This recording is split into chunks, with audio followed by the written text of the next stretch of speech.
Good morning, everyone, and welcome to the Early Edge, brought to you by BetMGM, the sportsbook born in Vegas. We've got a lot of people in the chat, a lot of positivity in the chat, which we could absolutely use today and every day. Speaking of positive, let's take a look at the recap screen before we bring in the stars of the show.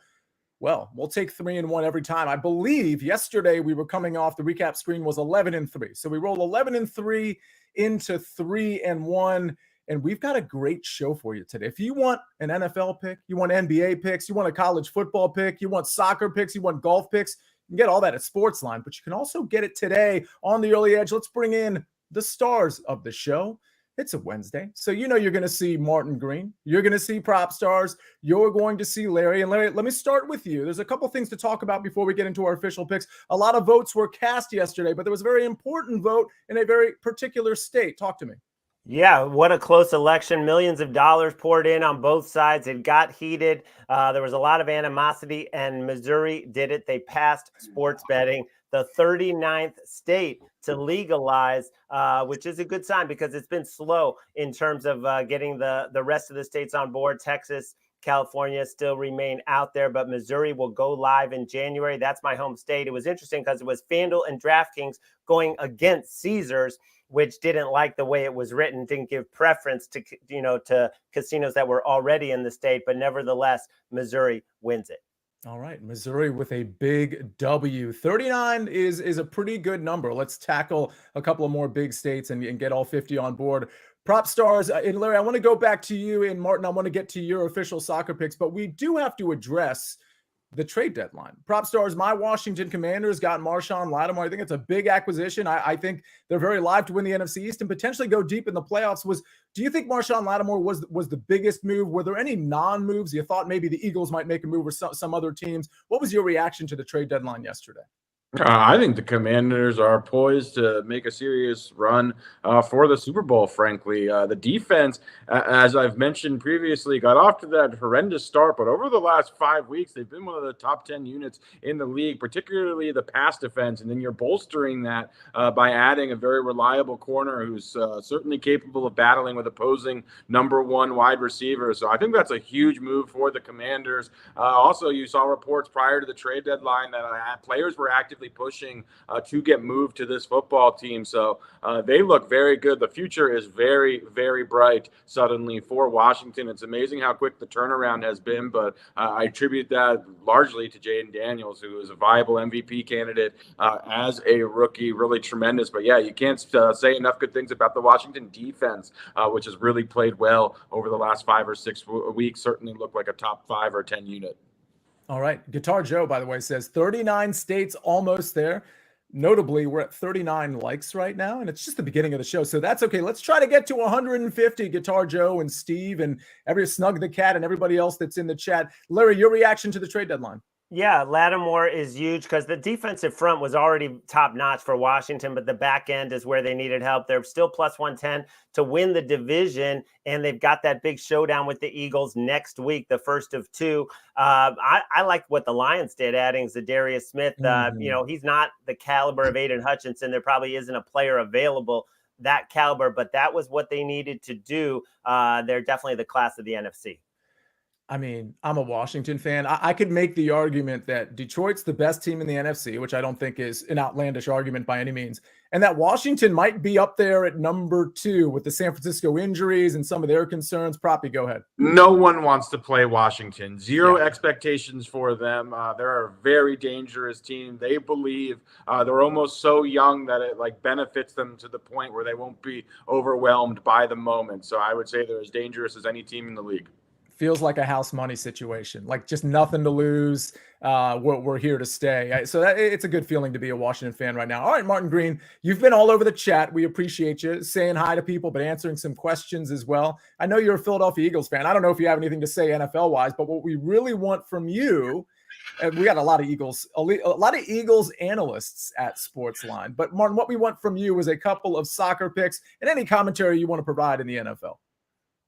No, I'm glad to see the Eagles are on a roll again. I think they're building up momentum at the right time of season, and it's great to see. It certainly softens the blow of how the 76ers are playing. So, yeah, it is it's good times. But, yeah, moving swiftly along to the Champions League that we have today. Lots of interesting games. Arsenal are playing Inter Milan at the San Siro, which should be a massive game. Quite like under 2.5 goals for that one. Both teams have excellent defensive records. But for my official pick, I'm looking at Aston Villa. They're top of the Champions League table after winning all 3 games so far. They beat Young Boys 3-0, Bayern Munich 1-0, and Bologna 2-0, which is a remarkable run of results. Haven't conceded a single goal. They suffered a pretty bad defeat to Tottenham at the weekend, but they look capable of returning to winning ways when they face Club Brugge today. The Belgian champions have lost 2 out of 3 Champions League games so far this season, including a 3-1 defeat to AC Milan last time out. They're dangerous in attack, but I think the Bruges defence looks a bit vulnerable. So odds of plus 120 on an away win for Aston Villa look tempting to me. And I'm also looking at a game taking place in the Championship, which is the second division of English soccer. And I'm looking at Coventry versus Derby County. I think both teams to score looks like a good bet here. Coventry have a great deal of momentum right now. They beat Luton 3-2 and then Middlesbrough 3-0 in their last 2 games. Scored 11 goals in 6 home matches so far this season. It's impressive, but they've got a poor defensive record, conceded 1.5 goals per game at home. Derby are a pretty high-scoring team. Both teams to score has paid off in their last 4 matches, and they've conceded 13 goals in 7 away games so far this season. So tally all that up, it sounds like a both teams to score type of game. And odds of 110 look great on that.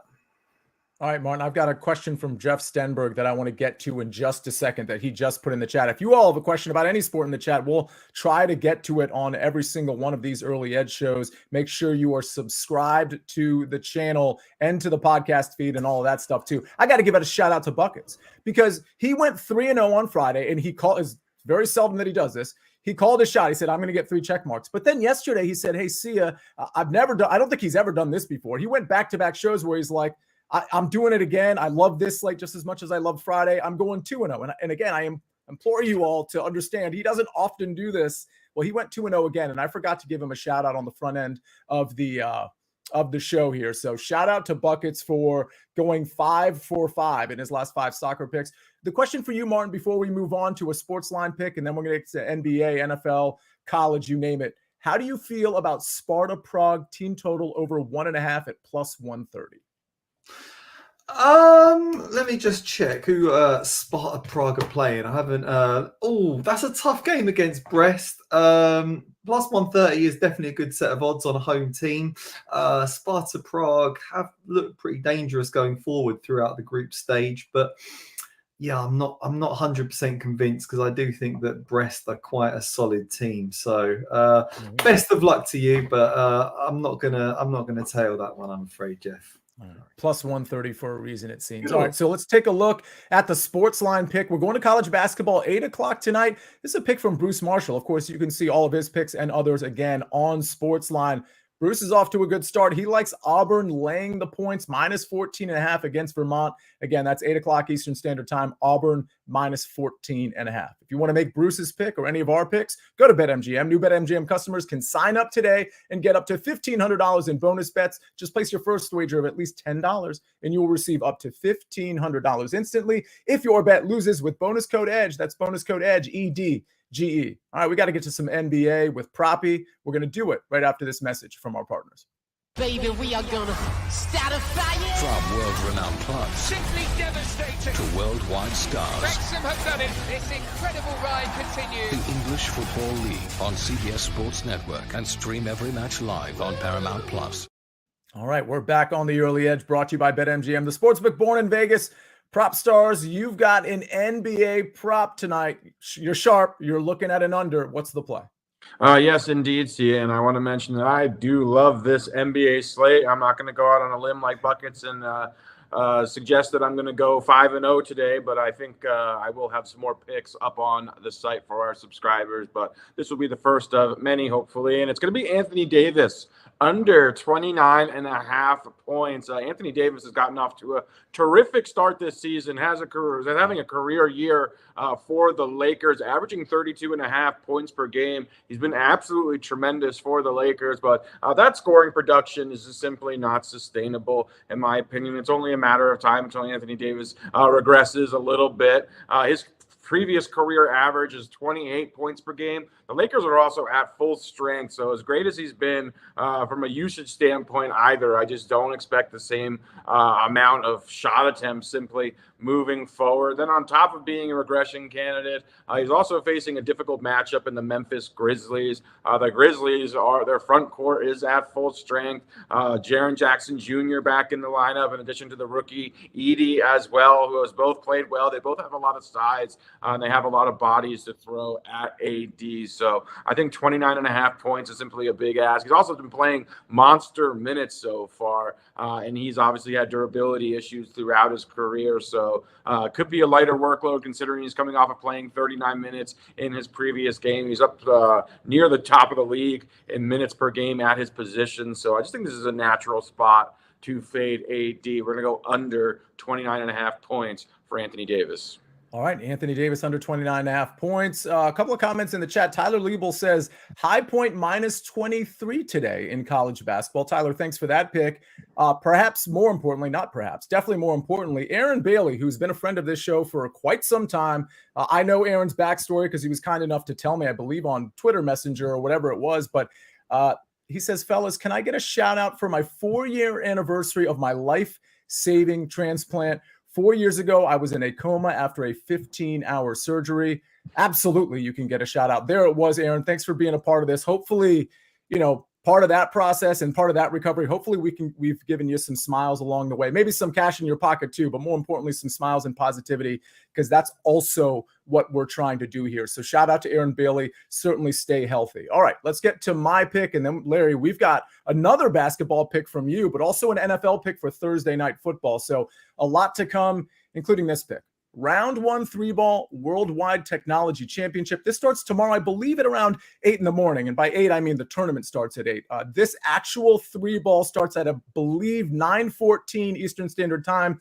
Matt Kuchar in a 3-ball at even money over Luke List and Ryan Brehm. I'm going to keep this super easy, super simple. Luke List is not playing well. He just is not playing well. I don't think he's a particular good course fit on this course. And Ryan Brehm is simply not.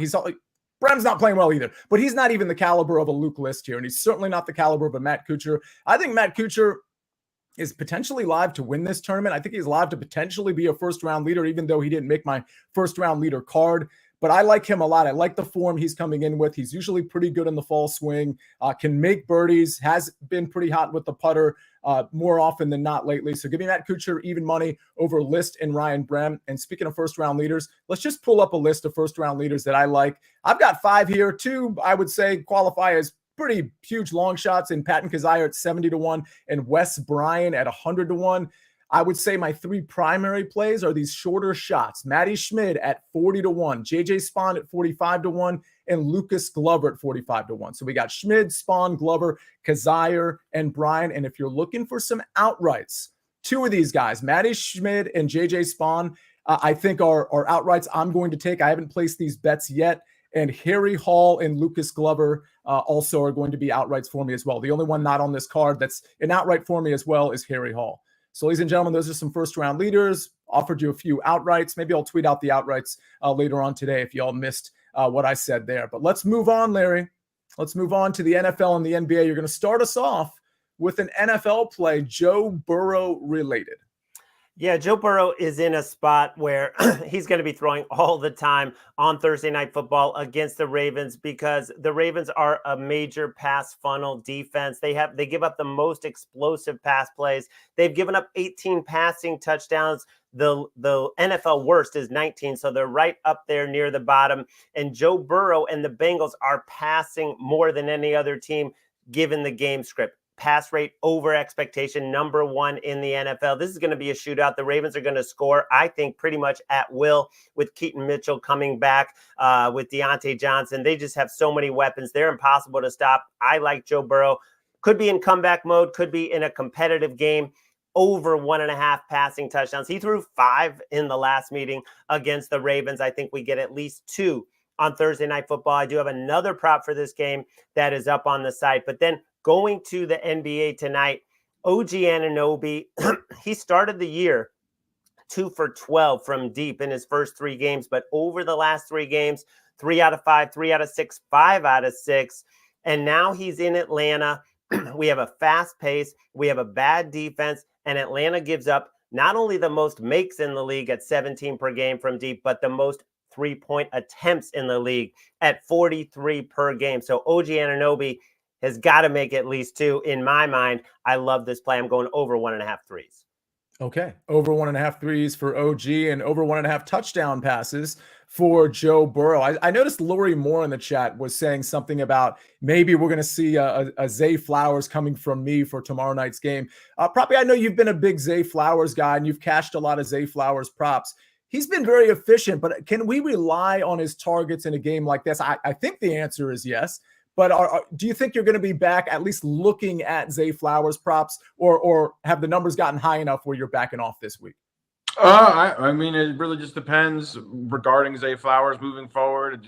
It'd be good to have some sample size, what it looks like with Deontay Johnson in the lineup, how those targets are going to be distributed. But yeah, I certainly think that we may see a couple less targets for Zay Flowers, but he's still the number 1 option in this passing attack.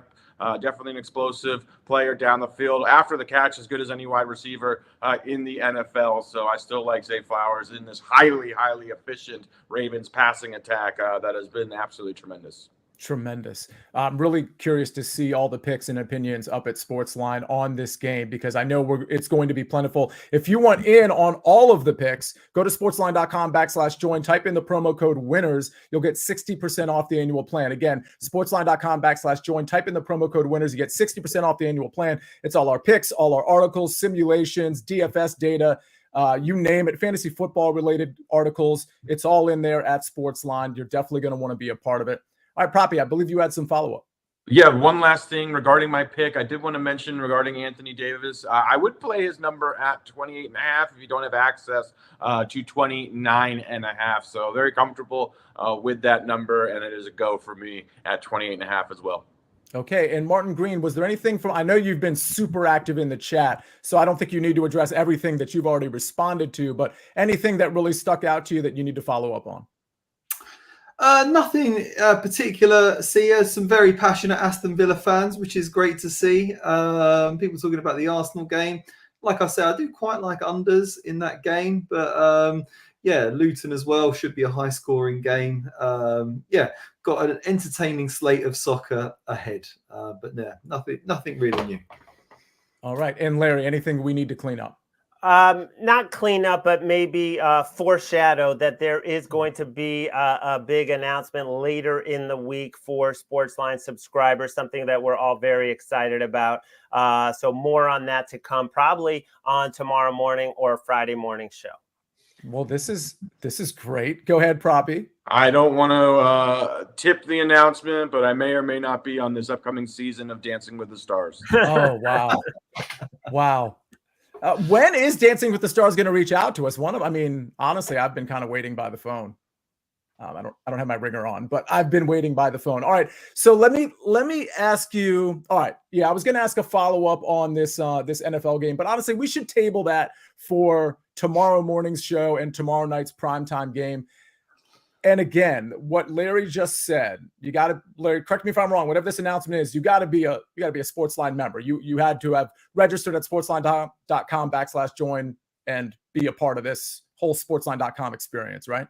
Correct. And it's not like you had to do it beforehand. You know, it'll be the same for anyone moving forward. So there's no deadline. But yes, it's a nice thing that is launching for members, subscribers, whatever you want to call, right, the people that we connect with every day. All right. Somebody in the chat says we need Matt Snyder on Dancing with the Stars. He's not doing much until baseball comes back. Let's see what Matt has in store for the offseason. All right, let's take a look at what we have on this recap screen. I've got a Worldwide Technology Championship round 1 3-ball Matt Kuchar plus 100 over Luke List, Ryan Brem.